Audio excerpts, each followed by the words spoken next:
Texas Lutheran University.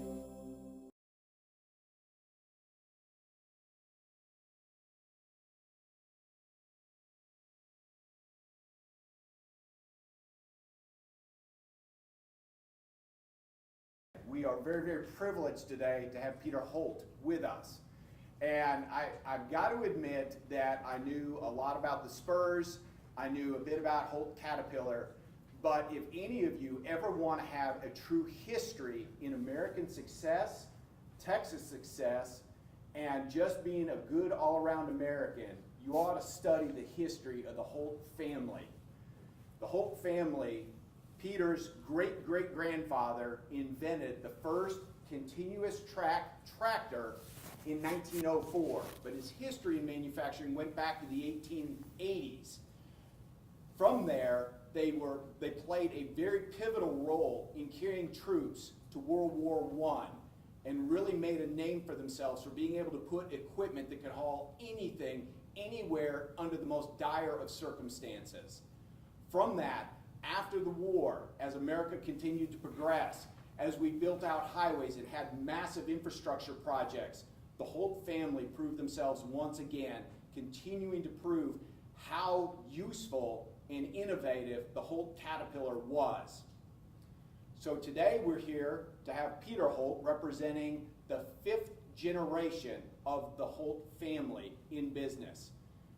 For you statistical nerds, according to the American Business Institute, family-run businesses have a 3% chance of surviving the 3rd generation.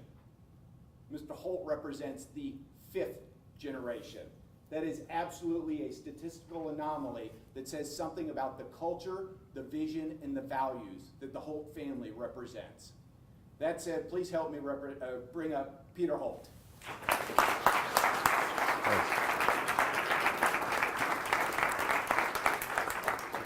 Good afternoon, everybody. Again, my name is Peter.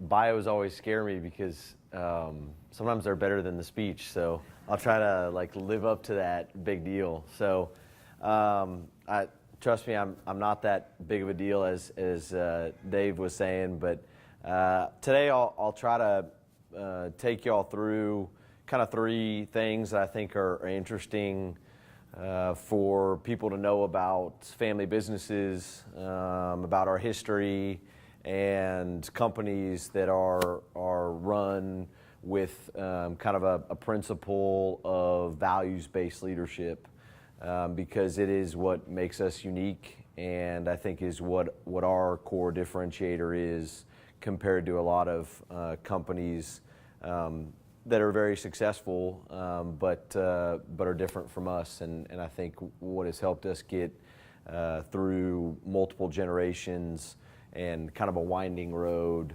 from where my family started in the 1800s to where we are now, which is very different.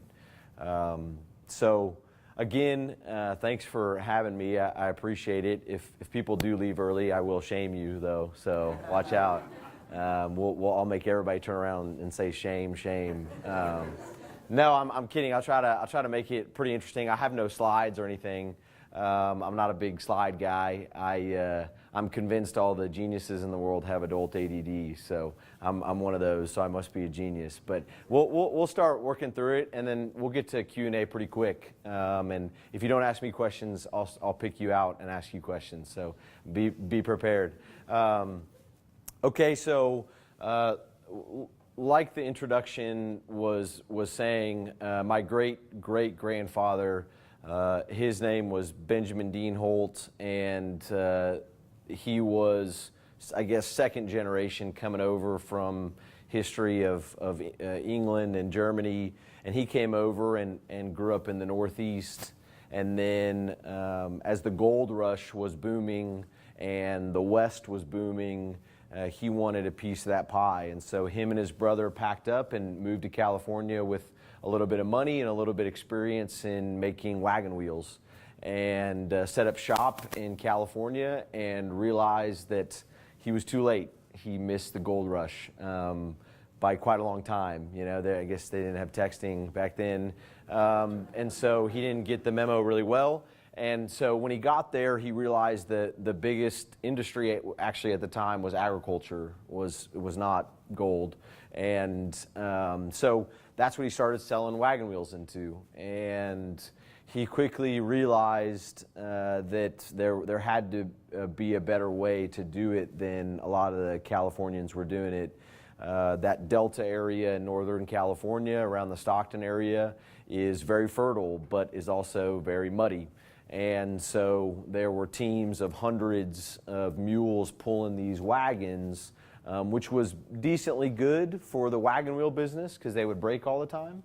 But he pretty quickly realized there had to be a better way to do this. And so he went on kind of a whirlwind tour around the world and found some people doing some interesting things with steel and metal and wrapping them around wooden wagon wheels.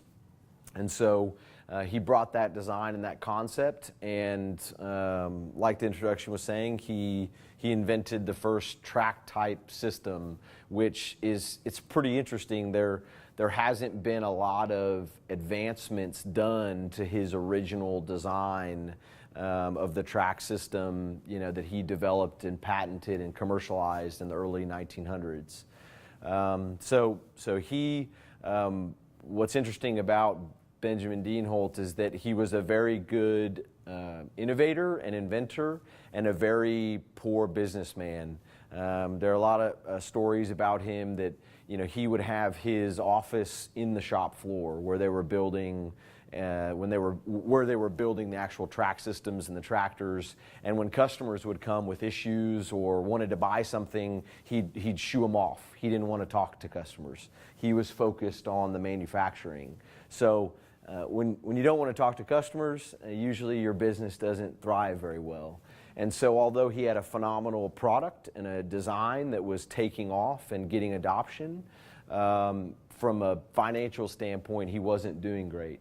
And so fast forward to World War I, there was some adoption by the military, but again, he wasn't doing great from a business standpoint. And so what would be known as today as a private equity company or venture capital company came in and saw the Holt Manufacturing in California and a guy named Best out of Illinois, and decided to buy them both and merge them together, which then created Caterpillar. So Caterpillar was created in 1925 and headquartered in Peoria, Illinois. And my great-great-grandfather passed away recently after that. My great uncle, my grandfather's father, he didn't want any part of it. He wanted to be a doctor, so he went and did his own deal. My great uncle worked for the business, Caterpillar, which was a public company by that time, for a little while. And then he was known as kind of a fast-running bachelor, and so he didn't want any part of stuffy old Peoria, Illinois. And so he took one of the first distributorships in Mexico and Texas, and actually lived in Mexico. Fast forward a little bit, he didn't have any kids, and he brought my grandfather on board to buy a piece of his territory as a dealership. And so my grandfather bought Corpus Christi, and at the time had one of the smallest dealerships in the world.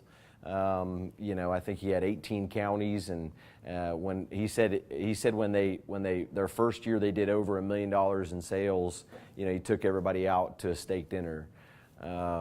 It'd be a little bit tough to do that nowadays when we've got 2,500 employees and we do over $1 billion in sales. And so the interesting fast forward or progression after that is when my father got involved. So when my father got involved, it was in the 80s, and he quickly realized that he didn't want to settle to be a small business owner. He wanted to grow the business, and there was opportunity to do that. And so what he did was he bought his cousin out, which was in San Antonio, and then 10 years later was able to buy the Dallas dealership. And let me just pause for a second. The difference between the two is pretty self-explanatory, being the manufacturer and the dealer, but I'll explain it because a lot of people get confused, especially with the skiing plant right down the road and all that fun stuff. So the Holt family is no longer part of the manufacturing of Caterpillar products, engines, construction equipment. We're just a dealership. So just like you guys probably bought a car from somebody, that family or company is a dealership for an OEM like Ford. We're the same way. So we don't build the products, we just sell and service them.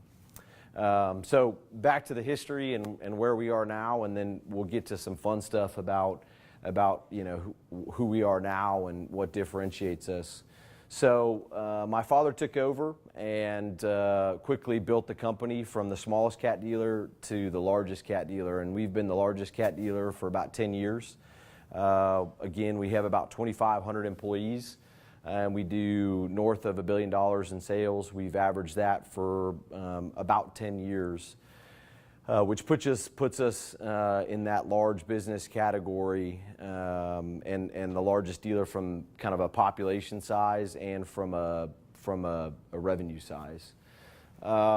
So what I really want to talk a little bit about today is core values and managing by values, and why we think that's a differentiator for us compared to other companies. So my father, when he took over in the 80s, he wanted to grow, and he grew really rapidly. He grew over 50% for about 5 years. And as he grew and bought companies and doubled in size over and over, although he was doing well from a financial standpoint, he was doing really poorly from a people standpoint. And what I mean by that is that he was having incredibly high turnover. So the way he describes it is that he was running 100 miles an hour down the road, which he wanted to do, but he was leaving dead bodies on the side of the road, getting to where he thought he wanted to go. And so he brought in a consultant by the name of Ken Blanchard. Has anybody heard of Ken Blanchard? The teacher. All right. So Ken Blanchard is famous for some business books he's written. One of them is Managing by Values, another's 1 Minute Manager. Anyway, he basically prescribes a very basic philosophy that you can manage your business by very simple core values and also be successful from a financial standpoint. So he brought that in and helped my father develop core values for the company that we still live by today. And so those core values were developed by the employees by the time. So they went through a 6-month process, did surveys, focus groups, and developed the core values and then defined them with the input of the employees at the time. And so those core values are very simple. There are 5 of them. They're prescribed in order, first starting with ethical and ending with dynamic. And that's what we use as a decision-making tool and a tactical tool, which is, I would say, very different from a lot of companies. A lot of other companies use their mission, vision, and values as a guiding principle and a sign on the wall. We use them as a tactical tool to develop our people and develop our culture and make everyday decisions. And so, what does that mean tactically? So I would say that what that means tactically is that, when you come and work at HOLT CAT, your first day on the job or your first class is not an orientation. Everybody here has had a job before? Yeah. When your orientation was probably something like, here are the bathrooms, and this is the insurance program, and this is the training we offer, et cetera, and this is how you do your job. When you come work for Holt, one of the first things that you're going to get is an orientation class called Values-Based Leadership. And it walks through our history, it walks through our core values, and it starts promoting some tools that we use that help implement our values into everyday decision making. And so what does that mean? That means that everybody takes a personality test when they come called DISC. Everybody takes conflict resolution courses when they come here. And then there's a wide variety of other curriculum when they come work at Holt that helps employ some tools for all of our team members to assure that, that there's values alignment. And the reason why we do that is because most companies promote and develop technical skill sets, like how to weld or how to sell a tractor or other financial skills. And while those are important, we found over and over that if you're not developing what people call soft skills, we call leadership skills or core skills, if you're not developing those, then you're not going to fit well with our company. And ultimately, I would argue that you're not going to advance in your career the way you want to advance.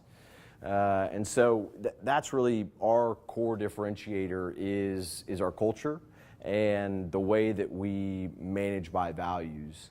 And so I'll give you a couple examples on how that works and some success stories. So I would say the first pretty apparent or obvious success story for us is our previous president. He actually started as an engine mechanic 30 years ago. And so 30 years ago, he came into the company as an engine mechanic, didn't have a college degree, had a high school diploma, and that was it. He was a really good engine mechanic down in the Rio Grande Valley, but at the time didn't have big aspirations to be, some big wig wearing suits and making millions of dollars and leading a huge company. When he got to our organization, he quickly realized that there was opportunity to grow, and so he developed himself. He worked the leadership skills portion of our company and the curriculum and developed himself. Never went and got a college degree, but worked his way up, and with the assistance of my father and other mentors in the company, became the president of the company within 20 years of working there. And so I think, to me, that's what really embodies our company is stories like Alan Archer is his name, is stories like Alan, where you can come to a company like HOLT CAT and you don't have to have all the technical skills or letters behind your name. But if you're first have values alignment with our company and then are willing to put in the effort and the work to develop yourself and develop people around you, the sky's really the limit. And so I'm a believer that's the case in our company and that's the case outside. And so when people ask me, what degree should I go get, or what business book I should read, or those kind of questions, achieving those things will open doors for you. I won't be naive about that. But at the same time, my biggest piece of advice for people is to write down your personal core values. They don't have to be something fancy. And they don't have to be 20 core values. Pick three of your top core values, rank them in order, and then define them, and then use that as a way that you want to navigate your life. And that may sound very simple, but you'd be surprised at after you do that, and make sure they mean something to you, right? If you can't remember them a week later, maybe there aren't really good core values. But write those down, define them, and you'll be surprised at how quickly those core values, after you define them and formalize them, get built into who you are and built into your conscience. And as you're applying for jobs or hanging out with your friends or going to your family reunions or family Christmas, how that will start guiding you in a different way than you were walking through life beforehand. And so it may not seem powerful, but I guarantee if you do that and spend some quality time doing that, it'll change your life. And it changed my life when I did it, when I sat down and wrote down and defined my core values. and made sure that the way I was walking my life every day lined up with those values, it completely changed my life. And so that's who we are. That's what we kind of do every day. People may think of us and look at us like we're a tractor company, and that's who we are at our core, and that's what we do every day from a technical standpoint. But at the end of the day, we're in the people business, and if we're developing if we're attracting and developing really good people, I'm convinced it doesn't matter. We could go start selling meat tomorrow, or pick a business. I'm convinced that if we have the right people on board and we're developing them and empowering them and encouraging them, and they're aligned with our values, then we could be in any business and be successful. So anyway, like Dave was saying, that this is that's my spiel. I know it's not long, and I can go and talk about a million different things that my family does or we do, but I'd much rather open it up for Q&A and then just have some good dialogue from there. So are there any questions? Right here in the front. I want to know what your 5 values are. You said the first and the last one. Now Yeah. So our company values or my personal values? Both. Okay, all right, both. So the question maybe for in the back was, what are the rest of the company's values? So they're ethical, success, commitment, excellence, and dynamic. Those are our 5 values. And then my personal values, a lot of people are like, well, why not just pick the same ones as the company? Well, I'm not the company, and the company's not me. I'm my own person, and so I felt like it was important to choose my own values. So my own values, I do share the first one is ethical, which is really it's pretty basic. Try to do the right thing. The second one is balance. For me, balance is really important. I find it. I think it's important because I find it a struggle to have balance in my life between, my family, my spirituality, my friends, my work. It's tough having balance. The third one is humility.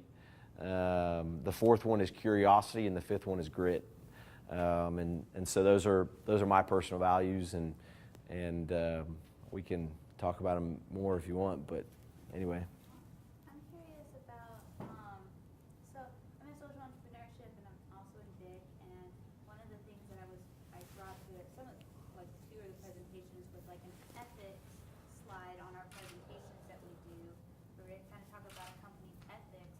And the question that I got back, because Dave always slams us with stuff, is how would you define ethics? And I couldn't really answer that question, and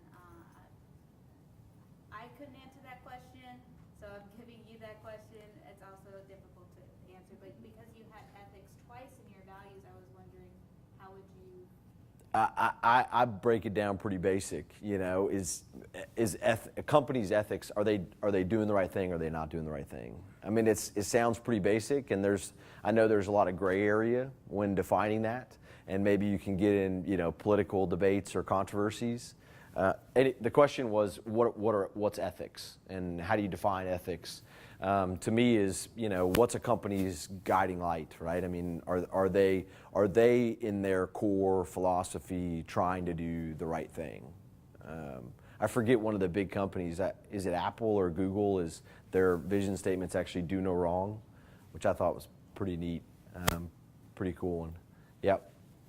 So you talked about how you went from the smallest distributor to the largest. So I'm Yeah. curious on how you plan to continue to grow in the future. Yeah, it's a good question.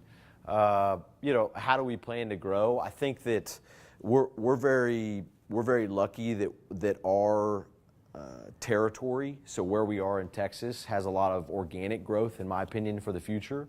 And so, to me, I think there's a lot of low-hanging fruit with our existing business lines versus having to go get more territory or start new businesses. So I think that our core business, which is really selling and servicing yellow iron. Yellow iron, what I mean by that is, construction equipment, engines, transmissions, that kind of stuff. That's probably our core. So penetrating those markets more, getting more market share with our existing industries that we serve. I think that that will give us some growth. And then I would say our biggest growth opportunity is that there's been a significant shift over the past 10 years from our customers buying all their equipment to renting a lot of equipment. And so our biggest kind of new opportunity is in the rental space. So you mentioned that every employee you hire, you make them take a personality test. Yeah. Does that help you, figure out where you're going to place the employees, or do you give, when you're applying for a job, do you let them pick? No, it's quite honestly more for the employee's development, and so we don't do that beforehand. A lot of companies do that beforehand.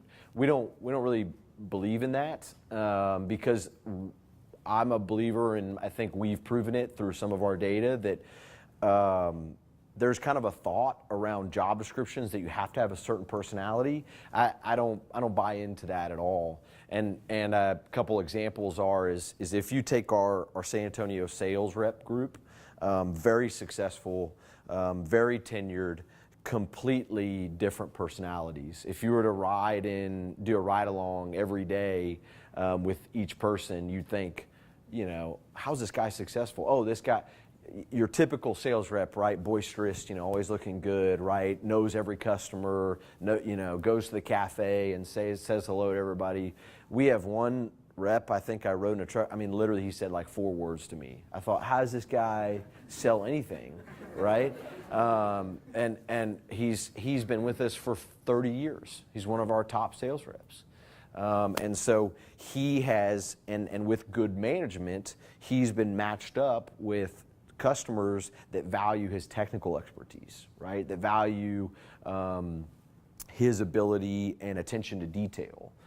So his personality fits with that, not necessarily with maybe seeing a new job site on the side of the road, pulling over and going and meeting everybody and handing out business cards and selling something on the fly. He's going to be your slow plodder, your detailed relationship builder, your more technical sales rep. And so we feel like it's more. I would say that the development cycle, a lot of employees, when they come to us, they think, oh, I've heard so much about your curriculum and develop me, teach me, make me the president. That's not how it works. We'll give you some tools and access, but you've got to do the work. And so if you come and you take a personality test that we give you and you find, hey, maybe I need to be a little bit more adaptable over here if I want to take this career path, we'll help you with that, but we're not gonna do it for you. We're not gonna make you into somebody you're not.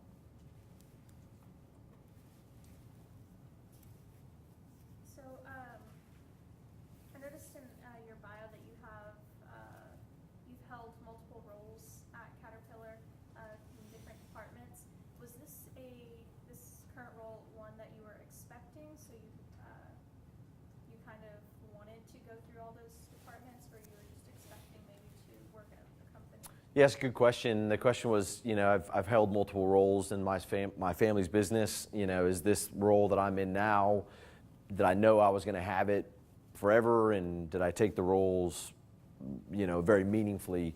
I would say yes and no. No, from the fact that I have a sister who I partner with. That's my partner in the business, and we, growing up, we were very lucky that our parents. It was not like, every day at dinner, my dad quizzed me on what the tractor model numbers were. It was a very open and encouraging and kind of diverse childhood. We weren't expected to go into the family business, and if we didn't, that we would be shunned or shamed. We did know we were going to roll off the payroll at a certain time, so we had to find a job somehow when we got out of college or quit going to school. And so, but both my sister and I actually did not plan to come into the business when we did come into the business. So I came to the business when I was 24, and my sister came in when she was 26. And both of us thought we would spend the majority of our 20s outside of the family business.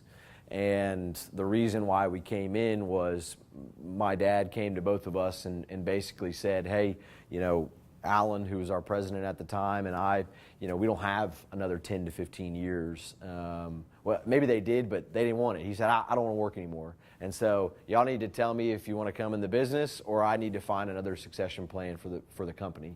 That's the right thing to do for the employees and for the legacy, et cetera. And so, you know, both of us quickly said, hey, it'd be dumb to not try it out. And so, no, from that standpoint, you know, I didn't go get a degree specifically for this. I didn't actually when I went to UT and got a degree, just not in school, and then went back to school at Incarnate Word. And I actually went back to school to get my education degree. I thought I wanted to go in the nonprofit world and be a teacher, and then ultimately start a nonprofit for children and youth education.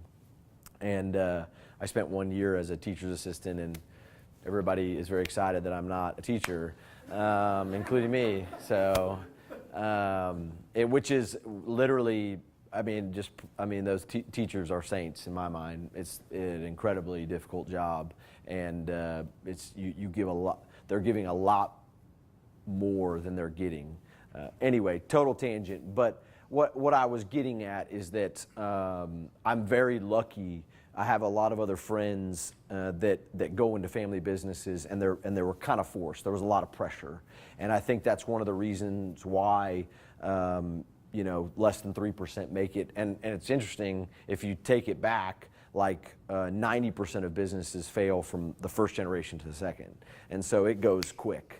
Down from 10% make it to 3 to 1 to 0, and so I think one of the reasons is a lot of people are pressured into it, and we were very lucky that we were not pressured into it. We were exposed to it, so I did all the family business stuff. I worked in the summers in the shop, and hated my dad because he had I got up at 5 and all that stuff. I did it, but it was for exposure, not for pressure, and so. Anyway, I took the roles and the jobs that I did for two reasons. One, it was good preparation for me to work my way up and to earn the respect and to build relationships in the company.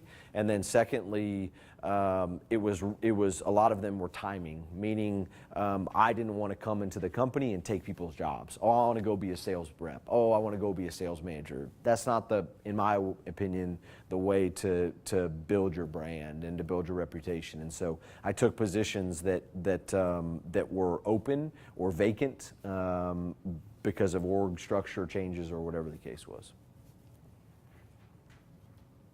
Yep. I know, I like asking so many questions, but, so you have a whole lot of passion for teaching people on the soft skill side and things like that, and I was wondering if there's anything about teaching your employees about financial literacy.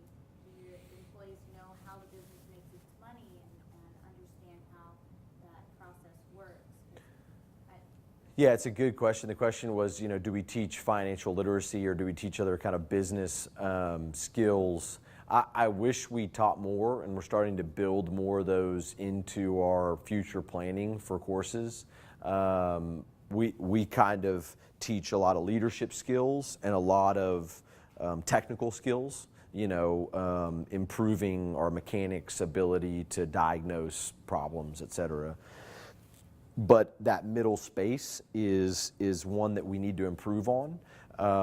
About 3 years ago, we bought an online learning system that's trying to help us, because one of the first things we realized is that we need to document it first. So we have a lot of valuable information and expertise in people's heads, and so we need to get that, how to read a financial statement that pertains to us.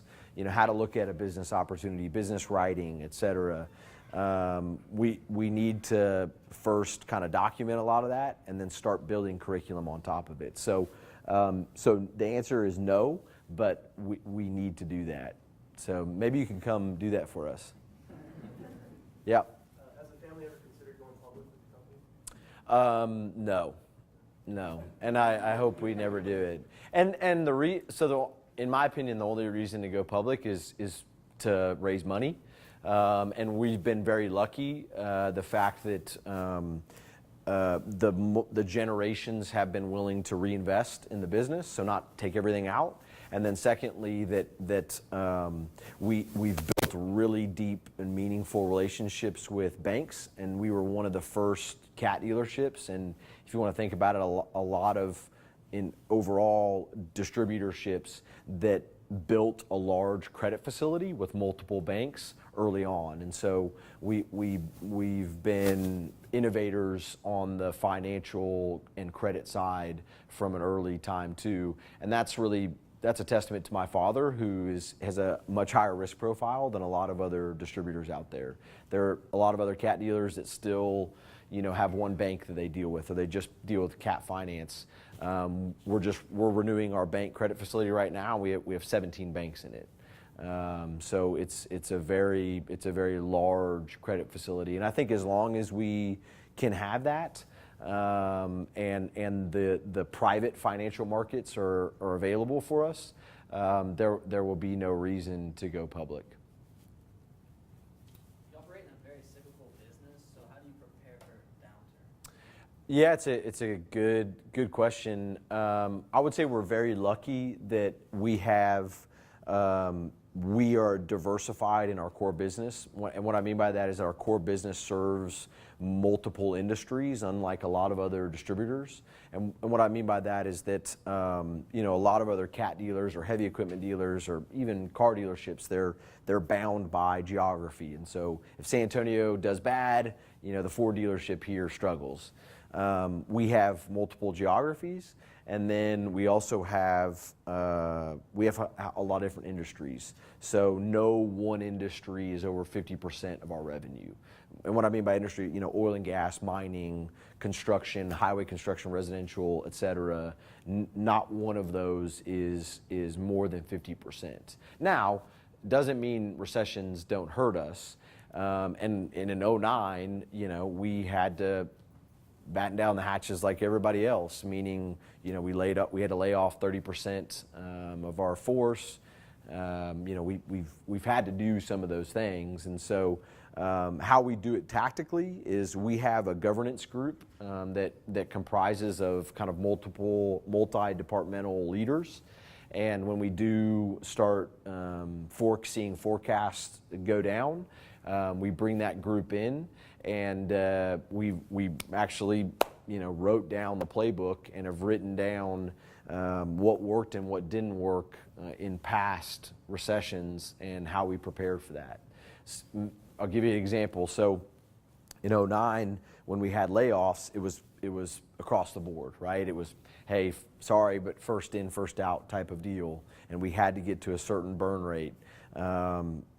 When we've had some blips in the oil and gas and have hurt our business in the past 5 years, 2 of them, we've made a conscious decision that even though some of our mechanics and technicians don't have anything to do, they're sweeping floors, we don't let those guys go or gals go. And the reason is because that's such a precious commodity. Finding good mechanics and technicians is very difficult to do. And so that's just kind of one example of how we try to continuously improve and kind of learn from our mistakes or learn from the past. In the back. So I know that your family has a relationship with the Spurs. Yep. How does your family and company values impact that relationship? It's a very good question.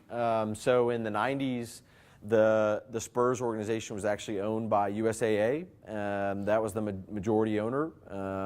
There's still 15 other investors in the Spurs currently.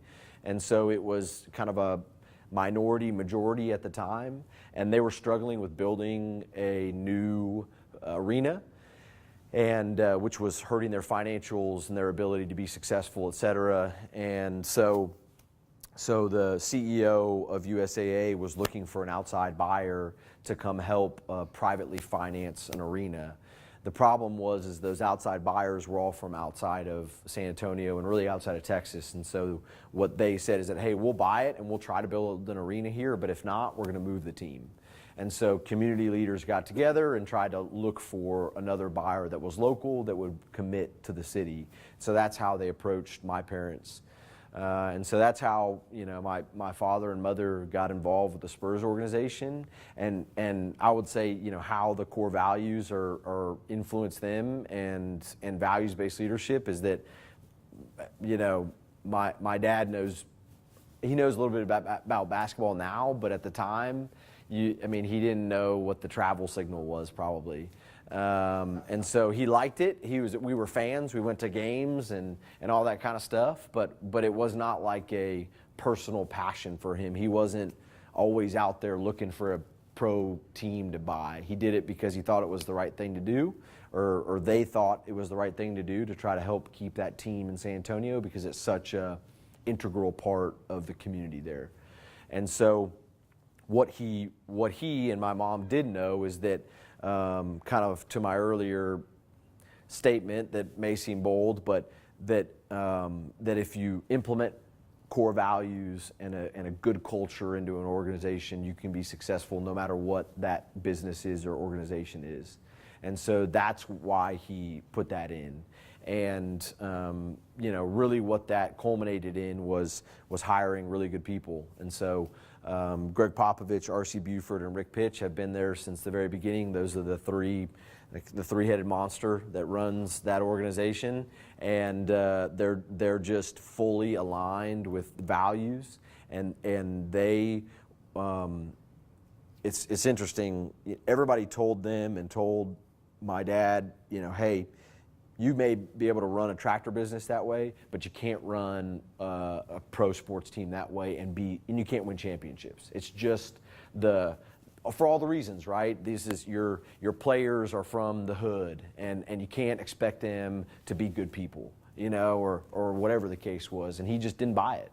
And so, he didn't know what players' shooting percentage was. He would push them and ask questions like, what's their family like? Well, have you interviewed, what are their core values? And, do they beat their wife? Like, and if those were the case, like, what's their felony record? And if those were, if they were the best player available and they wanted to come play for us, we'd pass on them. And people would say you're crazy. You just had an opportunity to draft the best player or, pick up the best player in free agency, and they would pass them. And so, they've had to do it the hard way. They've had to grow their own players and be successful that way. And players take less money. Tim Duncan could have made 50% more in his career if he would have played the free agency game. I mean, no doubt about it. But because there was that values alignment, those players, if there's that fit, they decide to stay here and then they thrive. And we get to say we're great, and we're really not. Yeah. I know your mother is currently the chairman Yep. of the organization. Do you have aspirations to ever go to that, or? I think that, I love basketball. I think that we'll see, I think is the answer. There's no burning bush there. There's no burning platform that we need to, make a change there. And like I said, we've got professional management that's just phenomenal people that are both experts in their fields and aligned from a character and value standpoint. And so I think in due time we'll sit down as a family and see what works the best. But it's doing all right now. Yep. One question, going back to your professional sports side, I guess I can sum it up. I heard your value, your core values and all that. Why Dennis Rodman? Yeah, that was actually before our time, so we can't claim Dennis. Yeah.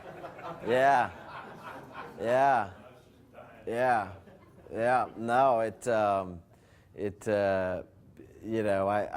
I feel for the guy, but anyway. Yeah. Fascinating story, just really quickly. So there was actually a construction company by the name of Rodman, and the reason their name was Rodman was if you go back to Dennis Rodman's history, he was basically adopted by a family in Oklahoma when he was playing for a small school there in Oklahoma.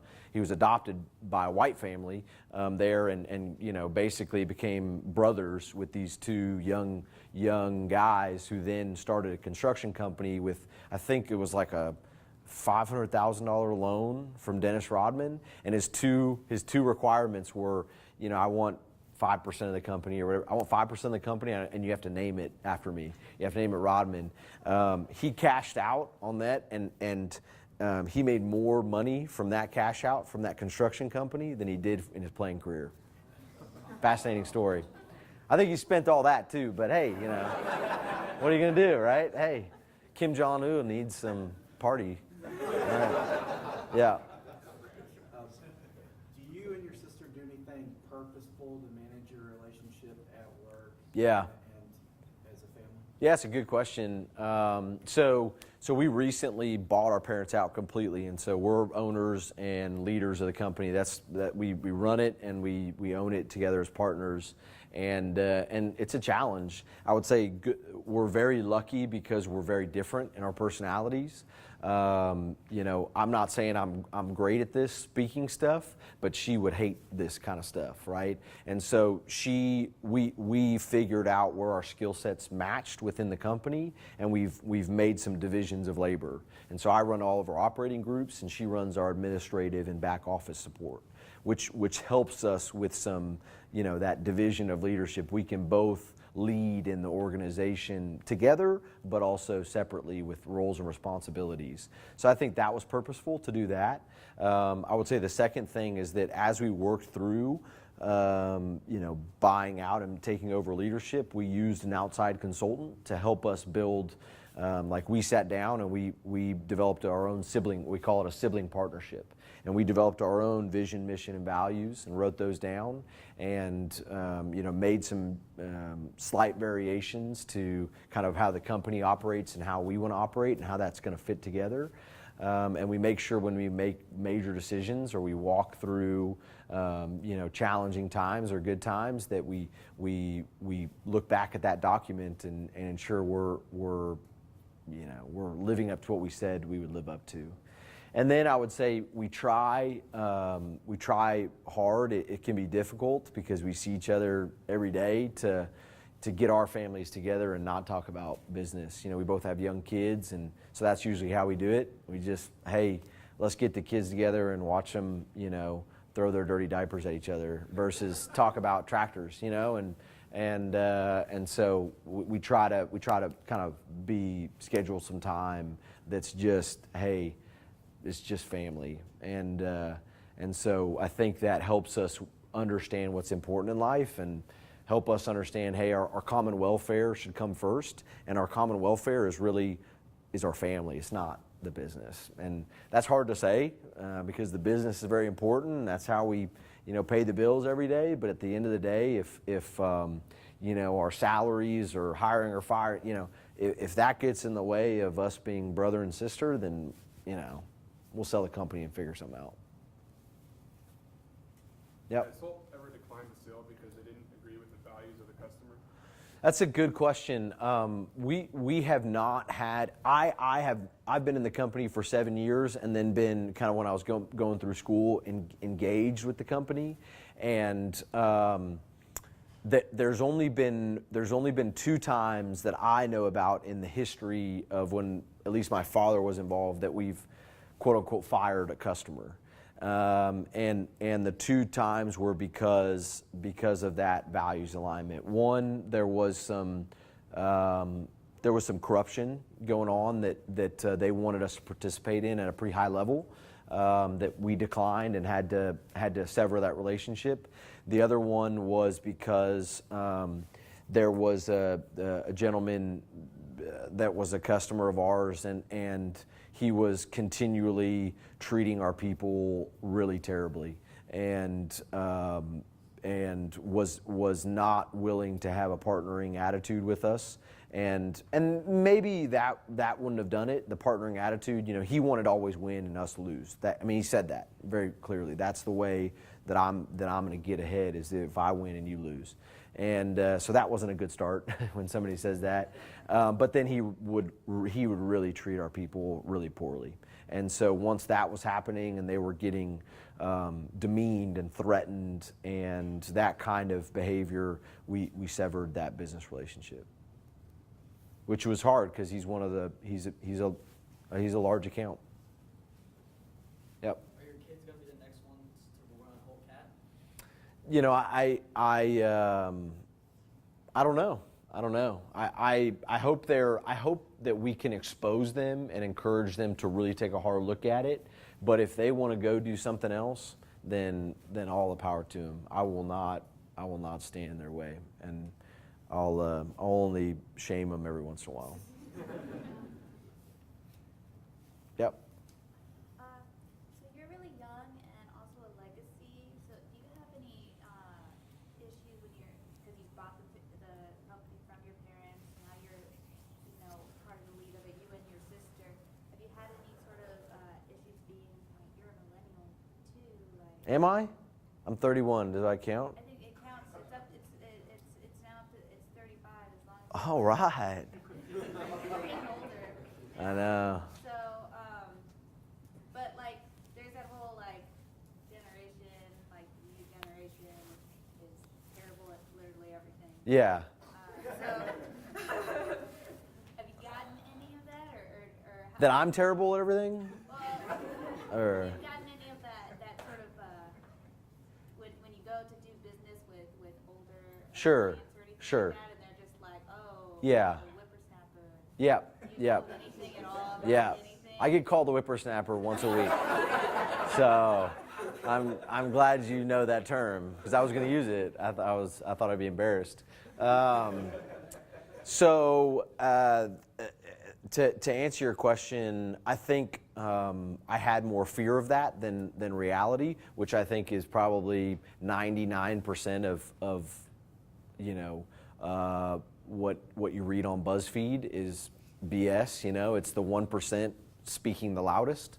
And so what I found is that no matter your age, race, gender, it doesn't matter, as long as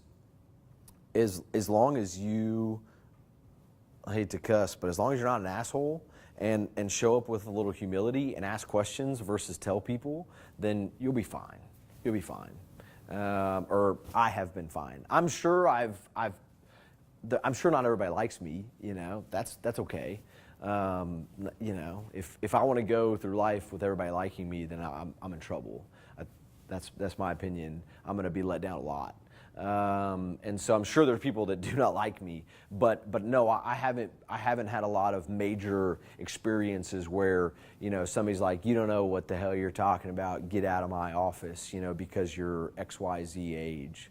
And so I would just say that some of the things that I've prescribed to that have helped me get past that, when you see somebody that doesn't necessarily fit into the norm, right? Which could be a young guy in this industry or a woman in our industry, is work harder than other people. I would say is one. If you work hard, people will recognize that. That whole adage, what is it, showing up is 80% or 90%, whatever. I agree with that. Just show up earlier and stay later, and then you'll be 100%. And then I would say is have some humility, not humiliation. You don't need to say, "Oh, sir, I'm such an idiot. Like, tell me about tractors." Not like that, because people get confused about the two. They really do. They get confused with having no confidence and humility. And there is a fine line. You can show up and think you're confident or an expert in your field, and you really can be, but you can come across as an asshole or arrogant, but vice versa. If you show up and you think, well, sir, just teach me, and I don't know how to sell this, and then they're not going to respect you as well. And so there's a middle ground. And I think that middle ground is is asking good questions, doing your homework like y'all have done here. Do your homework and ask good questions versus telling, and you can get past a lot of those barriers really quickly. That's my opinion. What does your typical day look like with your role in the company? Is it a lot of meetings, or do you have to go out and maintain relationships with customers? So I think it's what I make of it, which I'm very lucky to do that. And so my typical day now is every day is different. I'm not a big office guy. That's just my personality. So I probably should spend more time in the office. My personality is a little bit more relationship oriented, and learning by walking around and leading by walking around. That's kind of my style. And I think if you look at the top 100 CEOs of public company, you can read all that stuff and books and everything. What you'll find is they're all different. And so I think one thing is important is to be adaptable, yes, and to build up your weaknesses, which to me is office time, studying, doing my work, looking through problems, doing data analysis. I need to do some of that. But I also need to run with my strengths. And my strengths are getting out and about, talking to customers, going to visit our stores, building relationships, actually doing interviews on new people that want to work for us. Working directly with customers on problems. I like that stuff. I'm not always the best at it or smooth at it, but that's where my skill set lies. That's where I learn the best as well. And so, one of my core values, I said, is curiosity. And so for me, if I'm not learning something every day, I'm not fulfilled. It's like this. It's just how maybe it's that adult ADD or something. So I really enjoy just the new. Every day is a new day. So anyway, I would say that's one millennial thing I prescribe to. My schedule is very adaptable. So I'll go hard for a week and then take Tuesday morning off and take my kids to school and not do anything, or answer emails from 10 to 2 a.m. or I want to use the tools that are available to us in modern society to help me be more efficient and effective. So my typical day is I don't have a very typical day. Yeah. Spurs have made it to the playoffs 20 seasons in a row. Yeah. Which I think is a record across all sports. It is, yeah. What do you think is the key to that long-term success? I think it's having a very well. First, I'll say luck. Let me just be very clear. In business, in life, in sports especially, you've got to have a little luck, right? Our two worst seasons ever, we got David Robinson and Tim Duncan the next year. So you can't. That's hard to plan that. I also believe in, you call it karma or call it whatever you want to call it. If you do good things, usually good people. I think good people want to hang out with you and want to be around you, and you'll build a good culture. And so that again, my father didn't know basketball. He wouldn't say, "Oh, we need this player because he can shoot threes." That wasn't what he brought to the table. What he brought was, I'm going to hire really good people that aren't going to lie. They're not going to cheat. They're going to be good community citizens. They're going to be aligned with our type of values, and then I'm going to let them do their job, right? And so he didn't meddle. He didn't meddle. When they called him and said, "Hey, we really want to sign this person," he said, "That's great. Are they an asshole? No. Okay, sign them." It wasn't like I need to see him work out or I need to look at their statistics or whatever. He was engaged, and my mother's engaged. I'm not saying that it's just, "Hey, call me once a year," but they're more interested in the family picnic that we do. My mom was worried the other day about the gift that she gets for the wives every year, and the store didn't have exactly what and I'm kind of being facetious to make a point that's the thing. Life is bigger, and there are more important things to how big are you, how strong are you, how many games are we going to win? And so I think having that humility and bringing in people that are smarter than you in that field and then giving them the tools and letting them run, I think that's why they've been successful. Yep. How does HOLT utilize data analytics? Yeah, that's a good question. We actually have a team that we call our big group, our business information group, and they have degrees or backgrounds as data analysts. And so we use them and try to continually evolve. I guess, let me put it this way, is that we have kind of a centralized, decentralized strategy when it comes to data analytics. My opinion is that I want everybody in the company to be a data analyst. And what I mean by that is that I would expect a top sales rep or a top manager or even a service supervisor or whatever to try to use data to improve their jobs. And I think people overhype data, right? Well, what's data? Like, how do I find it? Well, data's everything. Like, how many miles it took me to drive here? Like, well, that's a data point. Or, I took this street instead of that street and it took 5 minutes off my commute. Well, like, oh man, I'm a data analyst. Like, I just made my life, man, efficiency, I'm really driving it. And I think people think it's so difficult to become a data analyst when it's not. I could go into our ERP system. It would take me time because I'm slow with that.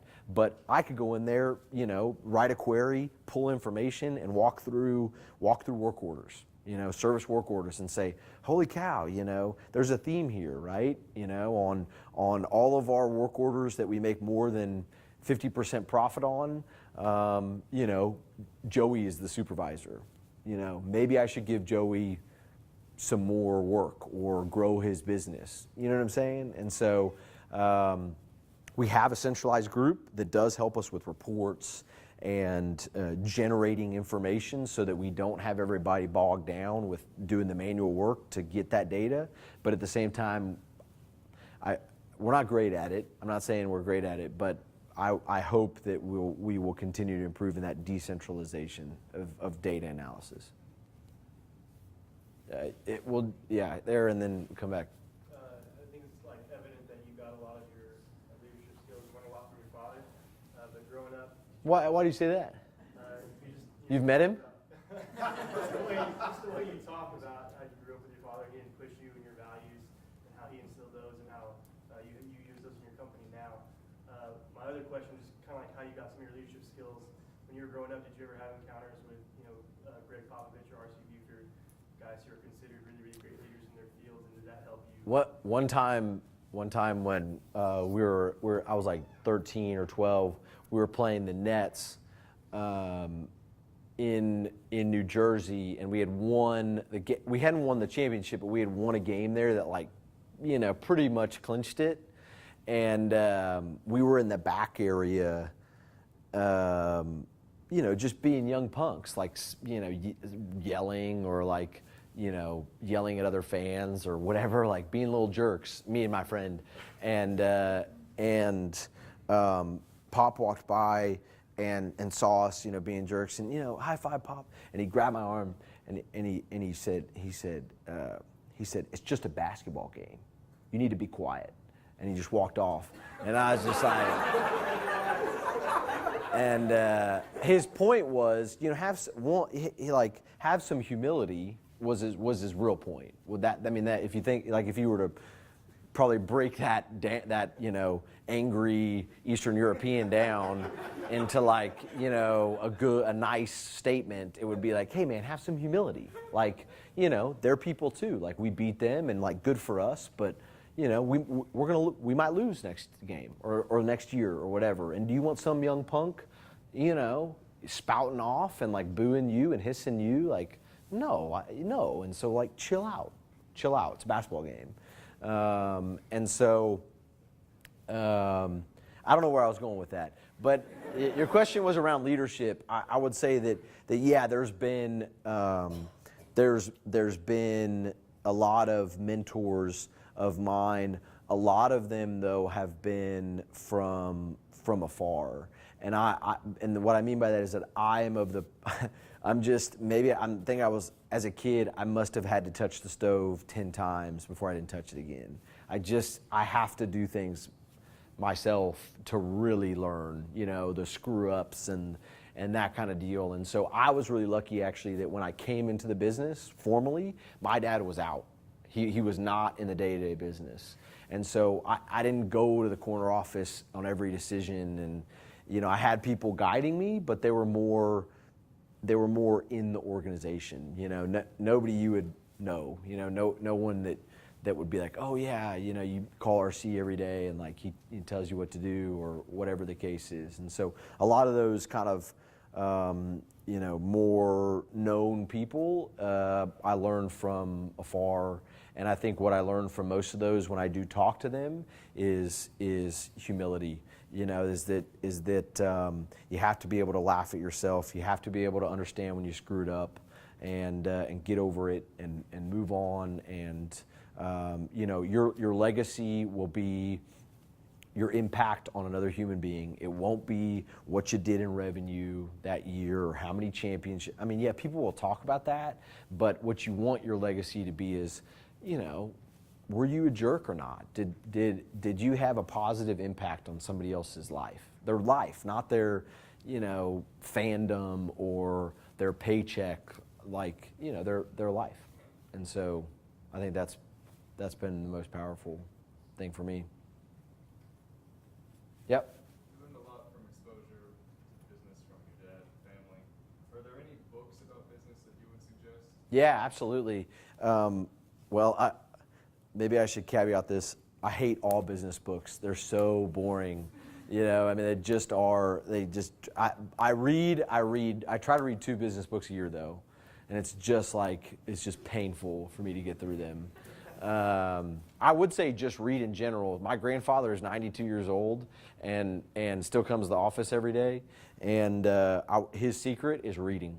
Swear to you, reading. I mean, that dude will read 3 newspapers a day, every day, and a book, and a fiction book, and online. I mean, he just consumes. It's impressive, and so I would say that's a secret to long health and longevity is to read a lot. So if you want to be an entrepreneur, read the E-Myth.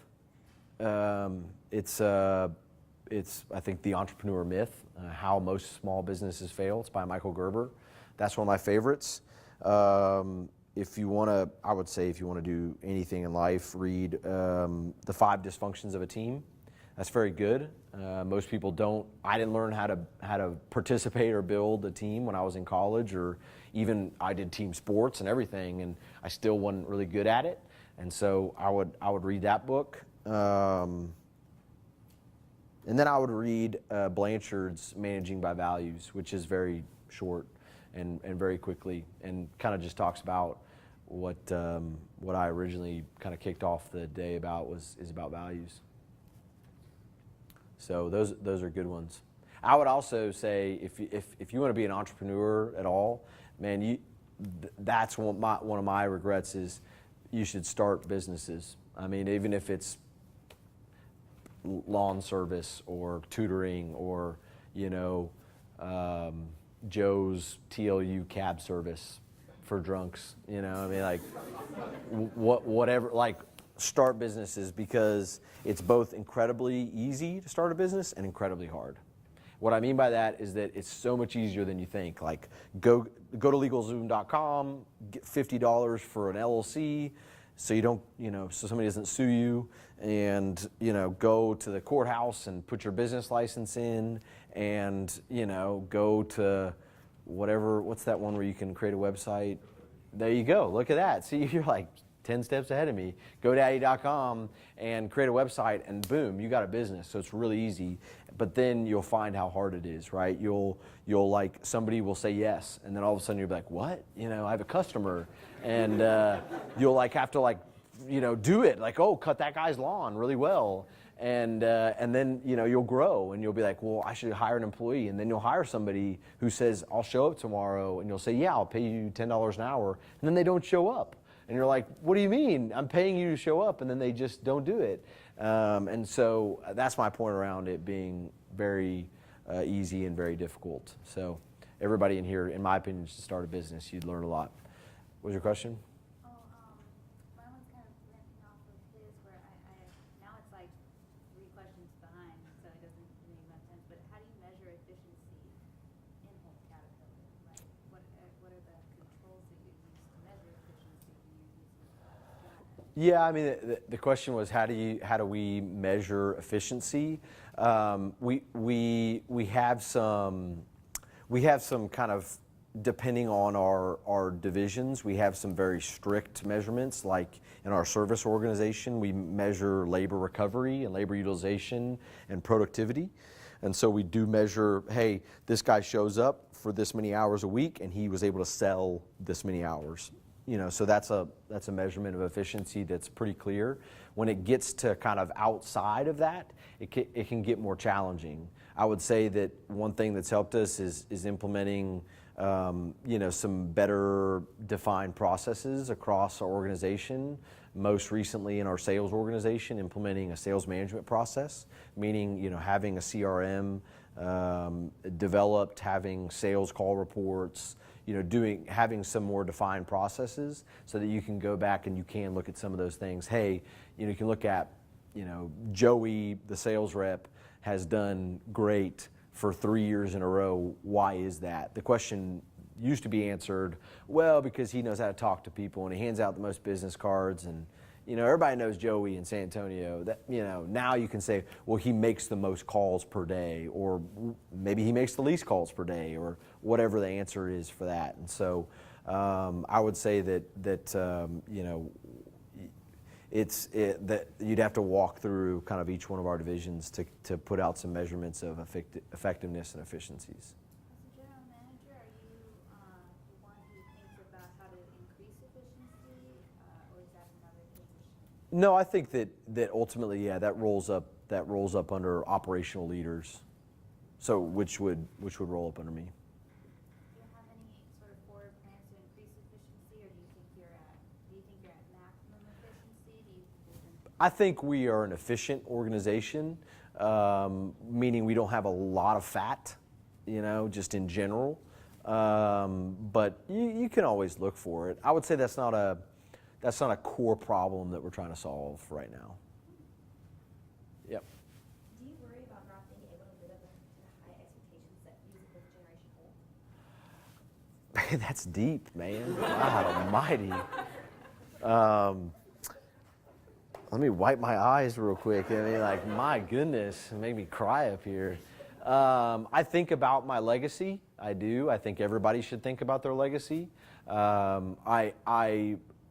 I really put my ego aside, I would want to be a steward. I would want to be viewed as a steward of the business. So what that means to me is I left it better than when I came. Does that keep me up at night? I guess I'm hesitating. So yes. Do I think about it? Yes. Do I feel compelled to do better than my father or my grandfather, or to fill his shoes or their shoes? No, I don't. I don't feel compelled. I want to leave the organization better than I left it, and I want to have a personal brand and a personal legacy that's one that served others and helped other people. And so as long as people think of me like that, then I will be a very happy old man. Yeah. What's a question that you might have prepared for that you really love to talk about? Oh wow. So I get to ask myself a question? What is something you guys want to tell us? That's awesome. You get the award for the best question.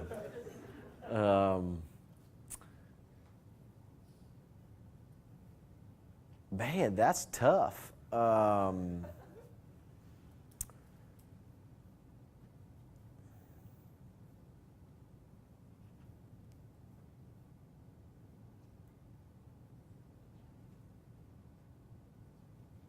I would just,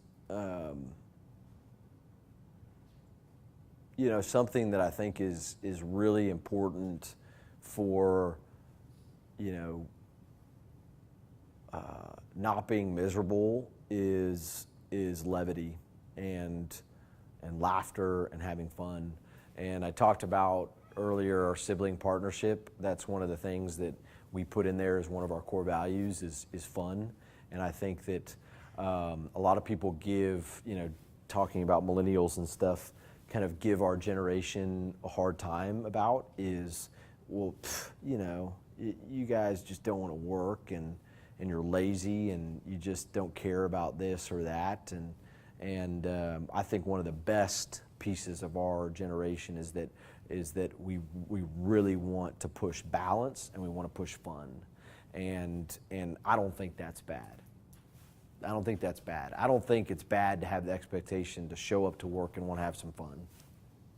Now, that's not every day, right? I'm not saying that every day I show up and there has to be some comedy routine and we got to have, a great lunch and beer at 5 and whoa, party. I'm not saying that. There's some days where it's hard work. It's all week, and travel and putting in the grind. Absolutely the case. But I'm hopeful that our generation, something that we can bring to society is a different way to work.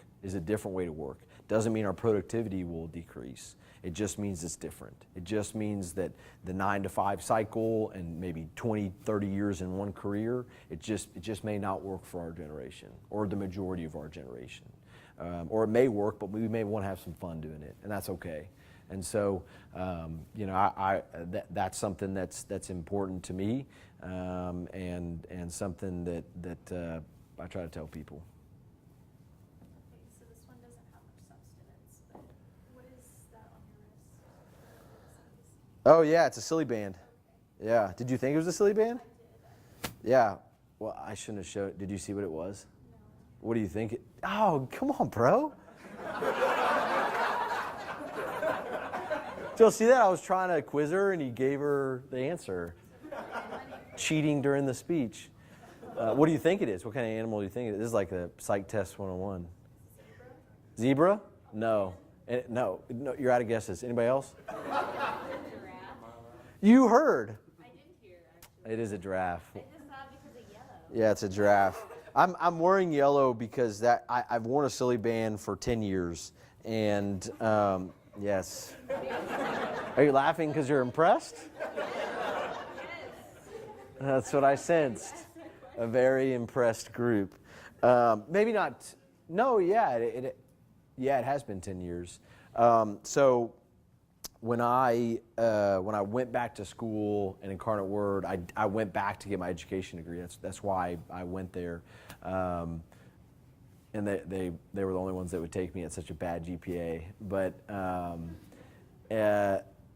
so when I went there, I also had a job working at George Gervin Academy, which is one of the first charter schools in Texas, actually. When they started the charter school system, George Gervin Academy was one of the first, I think, 13 charter certificates. And their whole philosophy or purpose was to get people that had dropped out of high school to get them back in high school and to get their high school degree or their diploma. And so that was their mission. And it was run by George Gervin's sister. And so I was a teacher's assistant, and I helped. I was part-time, so I did whatever they needed to do. Most of that was being a teacher's assistant and a tutor, and their PE program, which was like running around in concrete because they didn't have anyway. And so it was just such an eye-opening experience for me.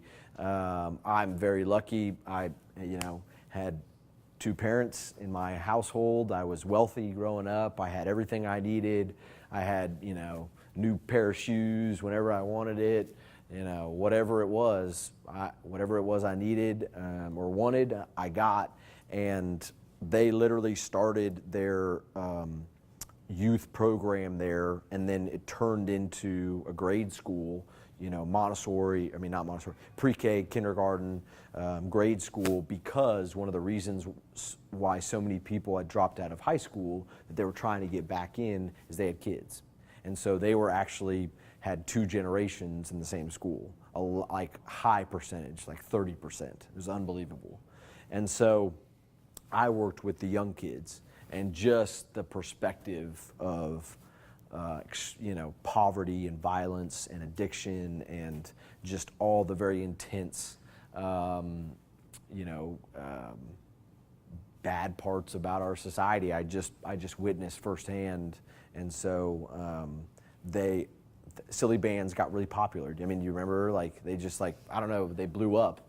And so I remember one kid had one, and I was like, oh, wow. And he was an older kid. He was one of the older kids, and he was, like, showing other ones. So I thought, hey, I'm going to go buy a pack of those, and, like, because I was working with the young ones at the time, and, like, be like, oh, it's a magic trick and whatever. And they loved it. They loved them. And I would hand them out, and, it got popular or whatever. And I remember I bought, like, a super pack or something, which was, like, $3.99 or something like that, it was a big deal. And I remember I brought it, and one of the little girls, just looked at it and said, "You must be so rich." That's what she said, because it was, like, such a big deal. That was such a splurge. That was such a splurge in her mind. And so I wear it because it's a good reminder that, my life is really good. So very long way to say I should have just said it's a reminder that my life is good, but that's why I wear it. Yeah. Do you have a favorite piece of equipment to operate? To operate, it's the small equipment, like a skid steer. So that's my favorite, like the wheeled skid steers. Those are fun, or the tracked ones. My favorite piece of equipment is our large dozers, or D6, or that's why I wear that. D6 or D8, because it's just power, and it's loud, and it just moves a lot of damn dirt, and it's just who we are. That's our backbone. Is just big bulldozers. They're not sexy. They don't do a bunch of different things, but they are just really impressive pieces of equipment, and then they have kind of a long legacy. Yep. What you mentioned, you seem to really care about serving others and making sure they benefit, with every interaction that you have with them. What is the kindest thing anyone has ever done for you?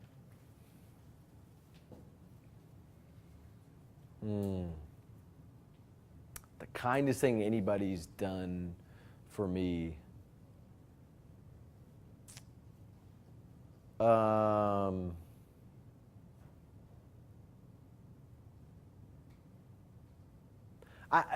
Maybe I'll say 2 things. I will say one that sticks out in my mind is that when I got kicked out of UT for being a terrible student, I was just a young punk that maybe I still am, but I just was a young punk that also had, like, no direction and just was a jerk and had a big ego and whatever. And so I got kicked out, and I thought, oh, well, I'll just go work for the Spurs and just live a great life and go to the clubs all the time, and so I went and talked to RC, and he was like, hey, yeah, you can be an intern for this summer, and if it works, then I'll help you get another job at another team because you can't work here. And so I was like, oh yeah, that's great.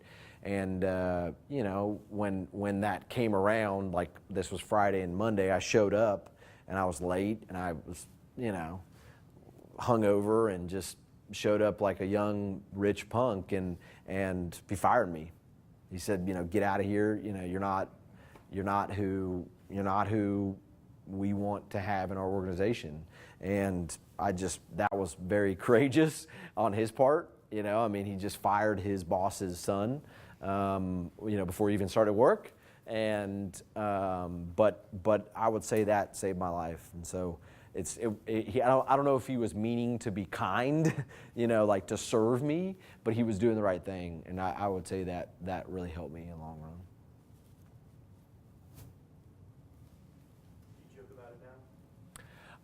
He's not a big joker in general. Maybe I joke and he chuckles, but it took me a long time to make amends for that. It did. Yeah,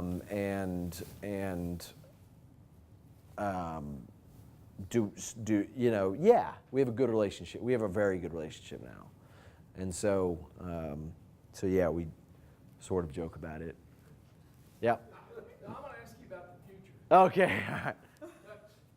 I started out running 2U8s, 13As, 14As, and if you were really high cotton, you had direct electric start. Yeah. And, So you were cranking.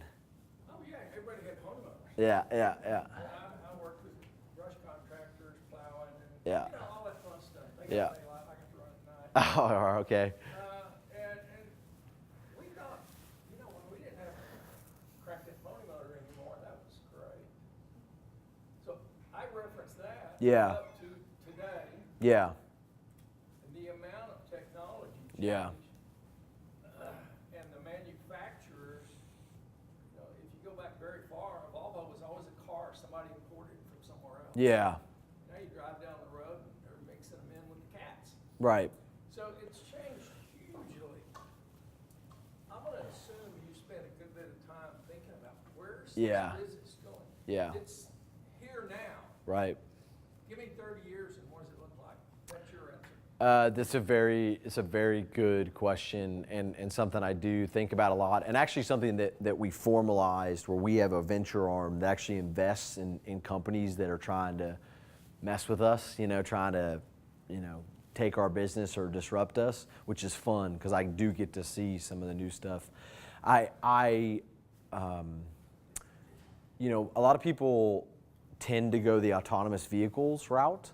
I don't think that autonomous vehicles actually, Caterpillar's had an autonomous mining truck for 15 years, and it hasn't taken off.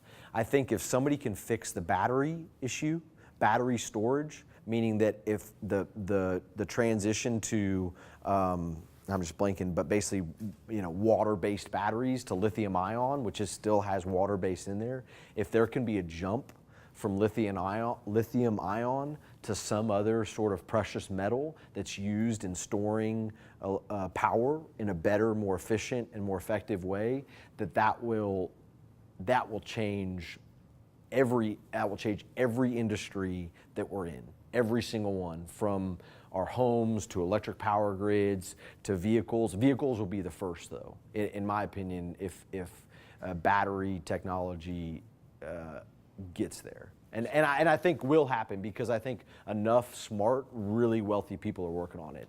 Google has a whole skunkworks program that's trying to build new batteries. Tesla is, and these are really smart people. And Tesla came out with their battery wall. They've taken it off the market because it hasn't worked like they said it would. It's a tough one. But I think batteries, like people like to talk about renewable energies, right? Renewable energy. It's been around. It's 1% of our grid. 1%. And it's actually going down because emerging markets are coming, they want what we have, they want TVs and cars and everything, and they're burning coal to get there. So renewable energy is a tough one unless somebody can fix the battery. If somebody can fix the battery problem, renewable energies will go from 1% market share to 10% in a year because you can store it. Right now you can't store it. So I think battery technology is the next one.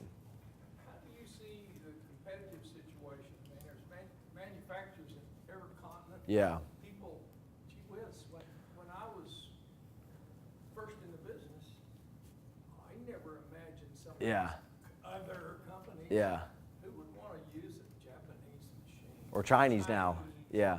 Oh yeah, everybody's got 25 manufacturer excavators now. Yeah, more. And some of them are pretty good. Yeah, they are.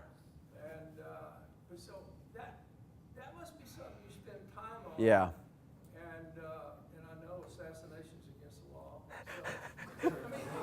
Well, maybe not in China, but here it is, yeah. But you've got 25 competitors in many cases. Yeah. Well, one I would say is if you look back, in my opinion, one of the biggest leaps in heavy equipment and really just equipment in general, even manufacturing equipment, was hydraulics. The technology when it comes, and so that's why it's in my opinion, excavator manufacturers have been able to pop up everywhere because there are really good, easy to build, widely dispersed hydraulic systems that are easy to implement. And that's really what an excavator is. A dozer still needs a really good motor and a really good track system and all different components, not so much on an excavator. Excavator needs pretty small engine and some good hydraulic pumps and good cylinders, and you've got an excavator. A certain amount of technology, of the right technology made it happen. Correct. Yeah, and so number of competitors. I would say that the good thing about Caterpillar is that they're still an engineering company at heart, and so that will, in my opinion, that's what's kept them in the top 100. While I think somebody told me a stat the other day that 80% of the companies that were Fortune 100 50 years ago, maybe it was 90%, are out. Somebody have to check me on the stat, but there's a high churn, and Caterpillar has been one of the few that have been now over 100 years in Fortune 100. And I think that's because they haven't shunned kind of the sexy new toys and ventures and, oh, we're just a marketing company that sells tractors. That's not who they are. At the core, they're engineers. They are engineers, and they spend a ton of money on R&D. And so I think that Caterpillar will stay relevant and stay ahead of the game by continuing to invest in R&D, by trying to, by having the first autonomous mining vehicle. Even if it didn't take off commercially, they are ahead of the game. And that gives me hope. And then I would say they also do a really good job of valuing their dealer network. And so they allow us to influence and provide input back up to the factory. One of the things I've learned to just hugely appreciate, having been alive this long, is customers I have that are doing real well in their third generation. Yeah. And I was listening to you and thinking, you know what, maybe he will talk about his family culture. How does your family carry that from generation to generation? And I don't believe for a second it's just luck. Yeah. And I think it's the family culture that makes the company culture work. I think it's a, no, it's a. I mean, I know lots of rotten rich kids. Yeah. Yeah. I mean, I'm serious. I do. And Yeah. you just say somebody's going to have to slap that kid. Yeah. Yeah. So do I. Sometimes I have to deal with them. Yeah. No, so do I. They're just phenomenal. I think maybe some core themes I've talked a lot about today is humility. I will not. I don't have guilt about wealth. I don't. And but at the same time, we learned the value of a dollar. We worked when we were young. I grew up on a ranch, and I knew Spanish because I learned how to fix fence. And that was hard work, and I didn't want to do it anymore. So I went to school. And so I think that humility was. Not to say my parents and my family, we went on nice vacations, and like I said, I had nice clothes and all that kind of stuff. That there was a balance there. Every third generation I know that's really successful, they worked them hard. Yeah. They learned thrift and they learned integrity.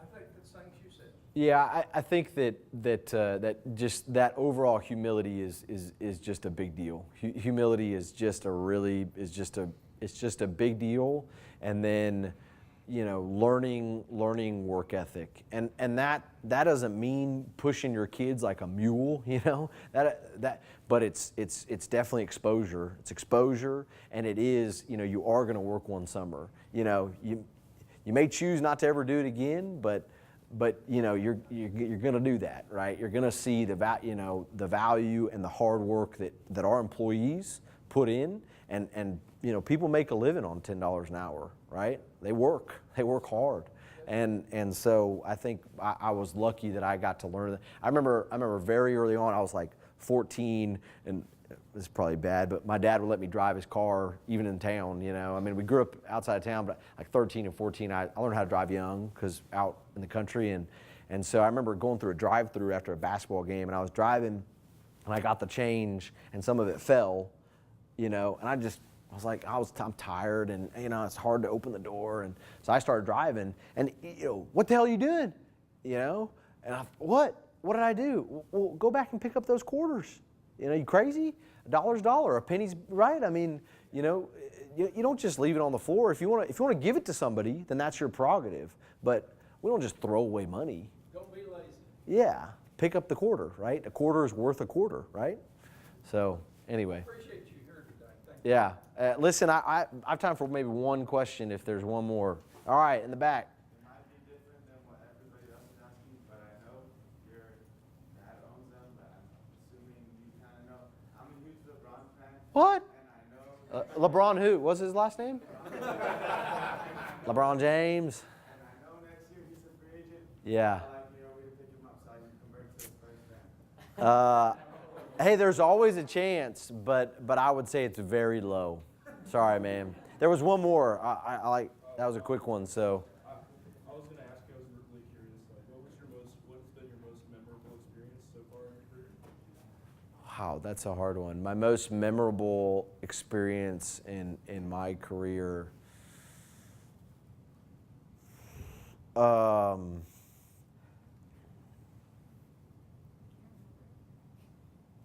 It was so memorable, I can't remember it. You know, I don't know if I have. You know, the one that comes to mind is kind of my closest mentor and closest friend, and is like a second dad to me. Is our president that's there now, that's about to retire, and I'm taking his position. Like my first day kind of coming back into the business, I was just so scared. I was so scared, and I remember right when I was about to walk in, I kind of like stopped and basically said like a little prayer, like foxhole kind of prayer, like, oh shit, like people are gonna hate me, like please save me or please help me in here. And I guess I didn't see him or whatever, but he like walked and he was like, he was like, are you all right? Because I'm sure I was like, trembling or something. He was like, are you all right? And I said, yeah. He said, well, what are you doing? What are you doing? I guess I'd literally stopped in the middle of the road. And he was like, but it was early enough. Anyway, he said, what are you doing? And I said, well, I'm scared, and I'm saying a little prayer. And he looked and he said, you're saying a little prayer before you walk into the office? And he just slapped me on the back and said, you'll be just fine then. And he's a man of faith, and we walked in, and and just from then on we had a really close bond, and he always looked out for me. So that comes to mind, but I'm sure there's some better ones. I'll tell you later, next time. All right. Thank you for having me. Very, very appreciative. Thank you. Rolling off. All right. Peter, thank you so much. Thank you. That was fantastic. Sure. This is a small token because I know you'd probably need one more T-shirt. All right. But, nobody outside of our group has these, but these are Wow. Bulldog Investment Company shirts. Okay. You are a very special person to us. And I actually have 2 English Bulldogs too, so look at that. Yeah. Thank you very All much. right. Thank you. Appreciate it. Also, next semester, top performing students in our group are going to receive the Peter Holt Scholarship. Oh, wow. So Excellent. thank you for inspiring that. All right. Thank you. Have a great weekend. Okay. Thank Take care. you, everybody. All right. Thanks. For more information, please visit tlu.edu.